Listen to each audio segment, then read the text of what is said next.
Vote প্রচারে ভিআইপিদের নিরাপত্তায় মোতায়েন করা যাবে কমিশনের বদলি করা আইপিএসদেরও। রাজ্যের আবেদনের প্রেক্ষিতে অনুমতি নির্বাচন কমিশনের। বিস্তারিত জানবো, কথা বলবো আমাদের প্রতিনিধি ময়ূক ঠাকুর চক্রবর্তীর সঙ্গে। ময়ূক, রাজ্যের তরফ থেকে কি আবেদন করা হয়, অনুমতি দিয়ে কি জানিয়েছে নির্বাচন কমিশন? দেখো, কিছুদিন আগেই ইলেকশন কমিশনের তরফ থেকে সারা রাজ্যের প্রচুর আইপিএস অফিসারকে বদলি করে দেওয়া হয়। যারা বিভিন্ন জেলার এসপি ছিলেন তাদেরকে সেখান থেকে সরিয়ে অন্য জায়গায় পাঠানো হয়। ইনফ্যাক্ট যারা পুলিশ কমিশনার ছিলেন বিভিন্ন কমিশনারেটের তাদেরকেও সরিয়ে দেওয়া হয়। এরপরই রাজ্যের তরফ থেকে একটা আবেদন জানানো হয় যে যেহেতু এই হিউজ আইপিএস অফিসারদের রদবদল হয়েছে এবং রদবদলের সময় পরিষ্কার ইনস্ট্রাকশনে লেখা আছে যে এদেরকে নির্বাচন সংক্রান্ত কোনো কাজের মধ্যে ইনভলভ করা যাবে না। ফলত রাজ্যের তরফ থেকে একটা আবেদন জানানো হয় যে একটা ভিভিআইপি মুভমেন্ট থাকবে রাজ্যে ডিউরিং ইলেকশন। এখানে প্রধানমন্ত্রী আসবেন, স্বরাষ্ট্রমন্ত্রী আসবেন দেশের, এছাড়াও রাজ্যের মুখ্যমন্ত্রী অভিষেক ব্যানার্জি, এদের প্রত্যেকের মুভমেন্ট আছে বিভিন্ন জেলায়, এবং সেই মুভমেন্টে থাকাকালীন এই ভিভিআইপি ডিউটির জন্য আইপিএস অফিসারদের কর্তব্যরত থাকার প্রয়োজন রয়েছে যাতে নির্বিঘ্নে সেটা করা যায়। তো তার জন্য যাতে এই যারা আইপিএস যাদেরকে বদলি করা হয়েছে তাদেরকে অ্যাটলিস্ট এই ভিআইপি ডিউটিগুলোতে যেন মানে তাদেরকে ডিউটি দেওয়া যায় পুলিশের তরফ থেকে, সেই আবেদনই কমিশনের কাছে করা হয়েছিল। আমরা যেটা জানতে পেরেছি যে রাজ্যের তরফ থেকে যে আবেদন কমিশনারকে করা হয়েছে, কমিশন তাতে নো অবজেকশন সার্টিফিকেট দিয়েছে, এনওসি দিয়েছে। অর্থাৎ রাজ্যের যে আবেদন ছিল যে বদলি হওয়া আইপিএস অফিসাররা তারা ভিআইপি ডিউটিতে করতে পারবেন, সেই আবেদনকে কিন্তু কমিশন মঞ্জুর করেছে। ধন্যবাদ ময়ূক। সাপ্লিমেন্টারি তালিকায় নাম ডিলিটেড, আর তার প্রতিবাদে জেলায় জেলায় বিক্ষোভ। কোথাও রাস্তায় বসে পড়ে প্রতিবাদ, কোথাও টায়ার জ্বালিয়ে বিক্ষোভ। ফর্ম 6 আলাদা করে সিইওর অফিসে জমা দেওয়া হচ্ছে।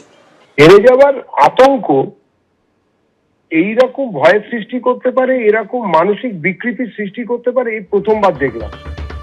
আর কিছুদিন বাদেই ভোট, তার মধ্যে তৃণমূল বিজেপির বাগযুদ্ধ চরমে। বিজেপি যখন মমতা বন্দ্যোপাধ্যায়ের বিরুদ্ধে দিল্লিতে নির্বাচন কমিশনে নালিশ জানাচ্ছে, তখন কলকাতায় মুখ্য নির্বাচনী আধিকারিকের অফিসে শটান গিয়ে বিস্ফোরক অভিযোগ করলেন অভিষেক বন্দ্যোপাধ্যায়। আমাদের কাছে সুনির্দিষ্ট তথ্য রয়েছে যে আজকে এই ৬-৭ ঘন্টায় প্রায় ৩০,০০০ ফর্ম 6 অবৈধভাবে, যারা বাংলার ভোটার নয়, যাদের বিহার ইউপির ভোটার লিস্টে নাম রয়েছে, যেমন নোয়াপাড়ায় স্পেসিফিক আমার কাছে খবর রয়েছে যে 650-700 ফর্ম 6 জমা পড়েছে। ব্যারাকপুরে জমা পড়েছে, এদিকে পূর্ব মেদিনীপুরের এগড়ার ফর্ম 6 জমা পড়েছে। নর্থ কলকাতার 3টে বিধানসভা কেন্দ্রে জোড়াসাঁকো, শ্যামপুকুর, চৌরঙ্গি ফর্ম 6 জমা পড়েছে, এবং সব মিলিয়ে প্রায় ৩০,০০০ ফর্ম 6 জমা পড়েছে। ৩০,০০০ আবেদনেই এত চিন্তা, তার মানে তৃণমূল কংগ্রেস যে নির্বাচনী লড়াইয়ের আগেই যে হেরে গিয়েছে, এই বক্তব্য থেকে সেটাই পরিষ্কারভাবে প্রমাণ হচ্ছে। সোমবারই মমতা বন্দ্যোপাধ্যায়ের বিরুদ্ধে দিল্লিতে নির্বাচন কমিশনে নালিশ জানায় বিজেপি।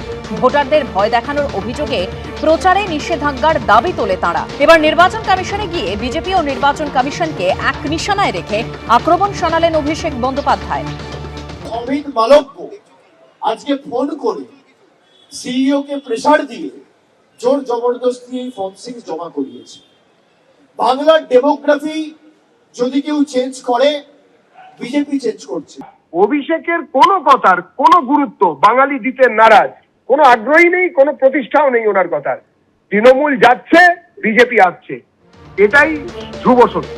এসআইআর তালিকায় তার নাম না থাকায় কলকাতা হাইকোর্টের দ্বারস্থ হন ফারাক্কার সম্ভাব্য কংগ্রেস প্রার্থী মাহতাব শেখ।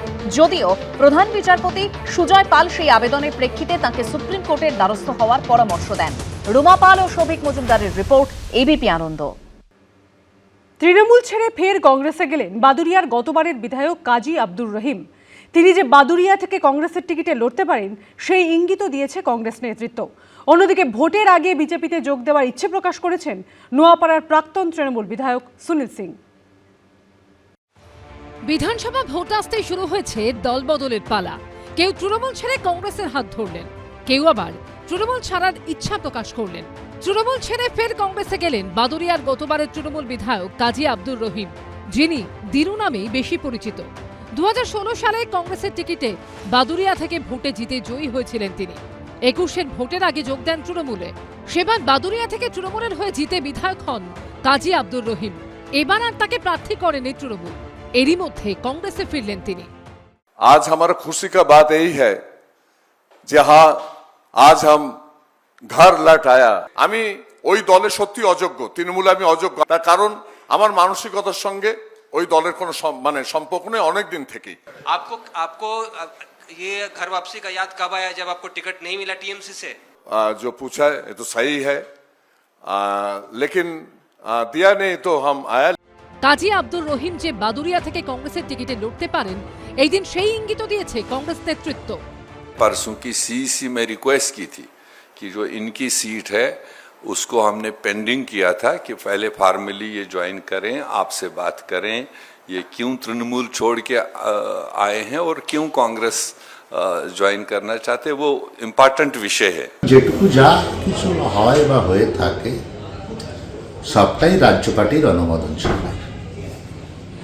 আর দল ছাড়বেন কি না ছাড়বেন এটা নিজস্বতা একান্ত ব্যাপার। এখানে ব্যক্তিগত ক্যারিসমা বা ইমেজ বলে কিছু নেই। 294টি কেন্দ্রে 294টিতেই প্রার্থী মমতা বন্দ্যোপাধ্যায়। এরই মধ্যে বিজেপিতে যোগ দেওয়ার ইচ্ছা প্রকাশ করেছেন নোয়াপাড়ার প্রাক্তন তৃণমূল বিধায়ক সুনীল সিং। তৃণমূল তো আমি 2022-এ জয়েন করি, তারপরে কোনো তৃণমূল আমার কোনো জায়গায় রাখিনি, কোনো দরকার প্রয়োজন পড়েনি তৃণমূলে। এখন তৃণমূলে প্রয়োজন পড়েছে, সুনীল সিং দরকার আছে, আবার নিয়ে খেলবে। তো সুনীল সিং উপরে কী বিশ্বাস করবে তৃণমূল কংগ্রেস? ওরা তো বিশ্বাসই করে না আমার উপরে যে আমি তৃণমূল কংগ্রেস করি না। তো যেখানে বিশ্বাস নেই ওখানে থাকা উচিত না। বিজেপিতে যোগ দেওয়ার চান্স বেশি আছে। একদা অর্জুন সিং এর ছায়াসঙ্গী হিসেবে পরিচিত ছিলেন তার ভগ্নিপতি সুনীল সিং। অর্জুন সিং এর মতো 2019 সালে তৃণমূল ছেড়ে বিজেপিতে যোগ দিয়েছিলেন তিনি।